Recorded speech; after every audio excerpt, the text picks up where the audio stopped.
Hi, I've already talked to you a little bit about pickup sticks, and if you are very new to pickup sticks you might want to check out my other video first, but this video is actually on when you want to use more than one pickup stick, which is obviously a pretty desirable thing because you can make so many more intricate patterns when you have more than one pickup stick. There is a problem with this though. I've inserted pickup stick A and B following my pattern. When I go to weave, so say my first movement is pickup stick A, heddle up and stick A to the front. That's all fine, I can weave that way, no worries. What happens when I try and put pickup stick B to the front? Where does pickup stick A go? You see we have a problem. It can't get past. But I'm going to show you how to make a heddle rod, and it's going to fix all of those problems. I'll start by inserting my pickup stick, and this is for stick B. Now my pattern says one down, one up. So I'm going to insert that in the back, one down, one up, all the way across.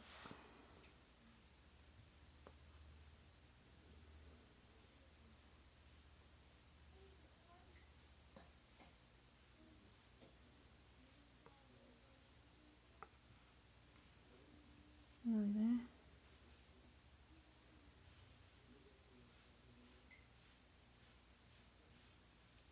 Okay, now I'm going to have a look how many threads I've actually got on top. 1, 2, 3, 4, 5, 6, 7, 8, 9, 10, 11, 12, 13, 14, 15, 16, 17, 18, 19. So 19 threads sitting on top of my pickup stick. That means that I need to make 19 strings to attach to my rod. I'll show you what I mean. Now, I'm going to start with some cotton. It's got to be strong cotton. I did try this with 8-2 cotton, which really wasn't strong enough. I had breakages, and that was kind of annoying. So it's better to use a stronger cotton to start with. I haven't actually used one this strong before, but I'll see how it goes. Now you need a spare heddle, or you can use the one that you've got already on here. It's just easier if you've got one free. And I'm going to use it as a kind of measuring template. I might cut that, it'd be easier. Alright, a measuring template, and I'm going to tie that onto there once and twice and make it fairly snug. And you can cut off the extra tails, you don't need those. So we're going to keep doing that, and it's quicker if you measure out one piece and then cut the rest of your pieces at the same time. So we're doing 19, so I'm going to cut 19 of those.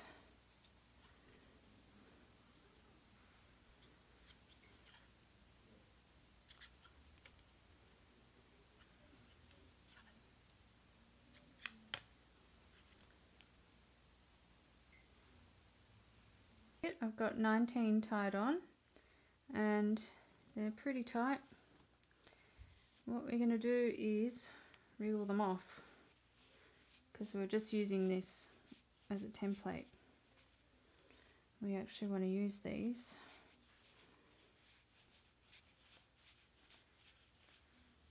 Okay, wriggle them all off. For this part you'll need a rod of some description.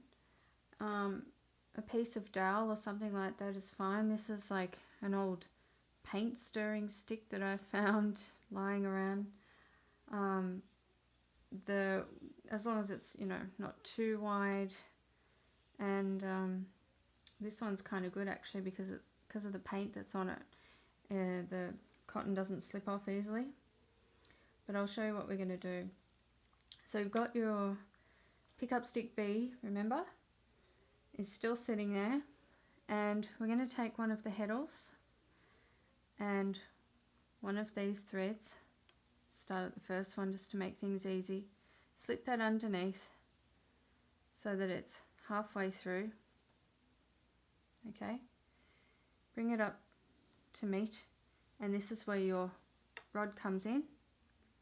You just pop that in there, okay, and then we'll do the next one just the same. Grab your little heddle that you made, grab the next thread that is up over the stick, put it halfway through onto your finger, and then slip both of those through the rod. Excuse me. So you can see already what this is going to do. It's going to lift those threads that you want lifted. Let's do another one.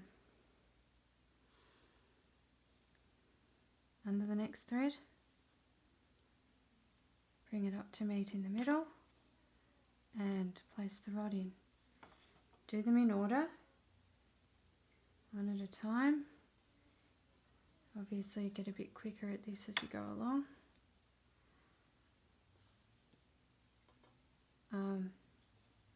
As far as this knot, doesn't really matter where that is. I guess if it's on top of the rod, it kind of helps just keep it out of the way. It's not a big deal though. And keep going with that all the way across.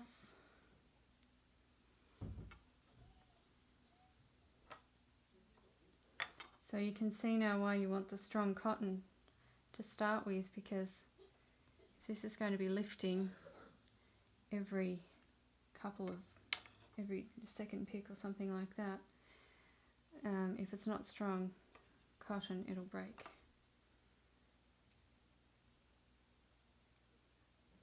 I mean, it doesn't have to be cotton. Maybe you can think of something else that's strong that would work anyway. Oops.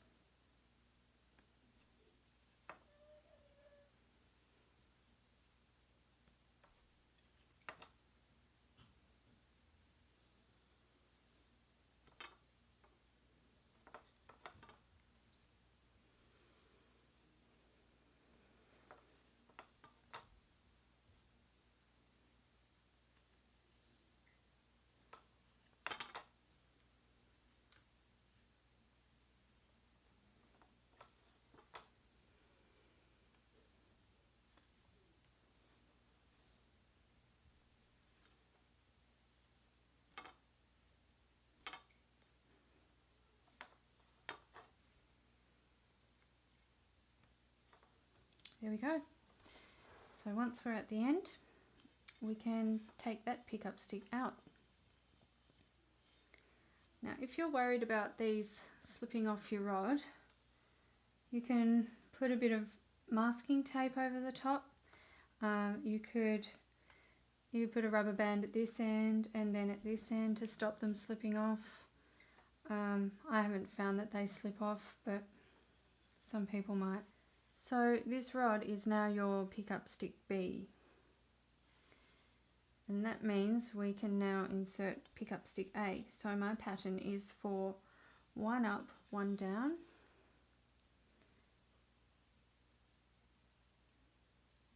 all the way across, repeated.